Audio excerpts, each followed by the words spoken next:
Olá! Há alguns dias terminamos esta nossa conversa com algumas perguntas.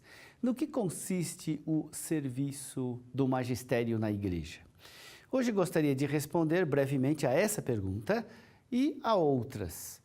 Magistério é um termo técnico usado para indicar o ensino da palavra de Deus feito com a autoridade. Procure memorizar isso. Magistério é a ação e o serviço de ensinar a palavra de Deus com a autoridade que foi dada pelo próprio Cristo para os apóstolos e também para os seus sucessores. A autoridade de ensinar em nome de Cristo vem, portanto, do próprio Cristo e é sustentada pelo Espírito Santo. De fato, foi o próprio Cristo que confiou aos apóstolos o encargo de ensinar todos os povos na escola do Evangelho. A fé não é uma realidade estática, ela é dinâmica, o que faz com que a igreja cresça junto com a compreensão e com a prática da palavra de Deus. Ora, para garantir um crescimento fiel, um crescimento aderente à palavra de Deus, o magistério desempenha um papel importante. Para todo o tempo da igreja, este ofício, o ofício do magistério consiste em 3 ações convergentes e inseparáveis. Primeira ação, a ação de receber devotamente a palavra de Deus. Segunda ação, a de conservá-la zelosamente. E terceira ação, a de transmiti-la integralmente para as gerações sucessivas. Assim, o magistério, além de ser um ofício, é também um serviço que consiste em transmitir a cada geração a palavra de Deus e também em discernir o que o Espírito Santo sugere hoje à igreja. Nesse sentido, o serviço do magistério está inserido na comunhão de fé eclesial e orienta os cristãos em seu diálogo permanente entre as tradições recebidas e também as novas experiências da atualidade. Por isso, a tarefa do magistério está a serviço da palavra de Deus e não acima dela. O magistério não pode produzir novos conteúdos, não pode inventar novas doutrinas que se substituam à palavra de Deus. Exatamente o contrário. As suas certezas devem ser tiradas única, exclusivamente da palavra de Deus. Assim, no magistério, os católicos possuem um critério claro, visível, para manter a fidelidade criativa à palavra de Deus. Como você pode notar, o magistério é exercido pelos sucessores dos apóstolos. Podemos, a esta altura, nos perguntar: somente os bispos exercem a tarefa de transmitir e interpretar com autoridade a palavra de Deus? Os fiéis leigos podem contribuir no progresso da inteligência da fé? Ou eles, os leigos, somente devem receber a pregação do magistério? Todos os fiéis contribuem para o progresso da compreensão e da vivência de tudo que a igreja recebe da revelação. Todos contribuem, mas cada um segundo suas responsabilidades que são dadas pelo próprio Deus. É uma simplificação errada pensar que o Papa e os bispos possam produzir novas verdades de fé para impô-las aos outros. É preciso repetir e ficar claro que o magistério da igreja não está acima da palavra de Deus, mas a serviço da palavra de Deus. O magistério tem o encargo de interpretar, de aplicar e de expor fielmente a palavra de Deus.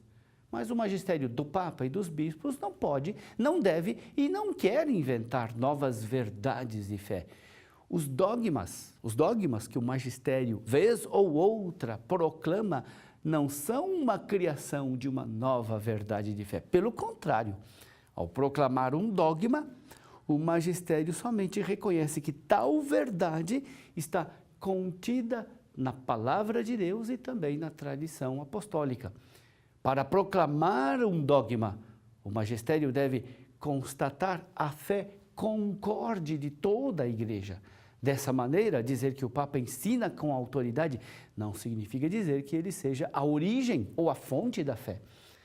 Para discernir a verdadeira fé, e mais exatamente, a interpretação autêntica, correta da Bíblia, o Papa e os bispos não se colocam acima da igreja.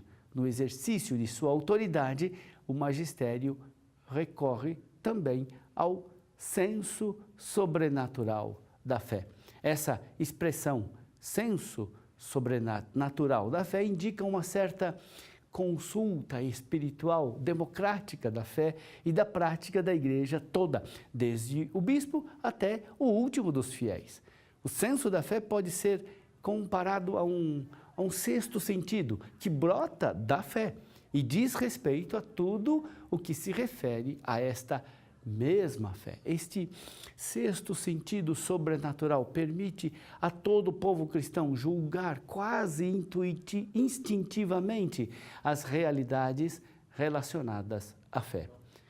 O senso sobrenatural da fé é como um faro espiritual, uma forma de sensibilidade que é suscitada pelo Espírito Santo e que leva a totalidade dos cristãos, não somente o Papa e os bispos, mas a totalidade dos cristãos, a identificar intuitivamente a verdadeira fé das falsificações, a perceber interiormente a interpretação autêntica da palavra de Deus, dos abusos que se cometem contra ela. Evidentemente, não se trata realmente de um instinto, mas sim de um modo peculiar de conhecimento, um conhecimento por connaturalidade das realidades e das formulações da fé. Os conteúdos de conhecimento oferecidos pelo senso sobrenatural da fé não são resultado, não resultam tanto de um trabalho conceitual, mas muito mais de uma experiência concreta que é formada pelas vivências concretas e por conhecimentos adquiridos. O senso sobrenatural da fé, que é comum a todos os fiéis, conduz interiormente os mesmos fiéis cristãos ao consenso da fé. Esse consenso da fé vai se construir por obra do Espírito Santo ao longo do tempo na vida da igreja.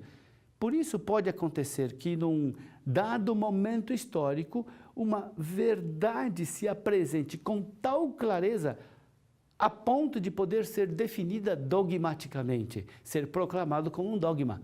O consenso da fé é algo que vai sendo tecido nas entranhas da igreja.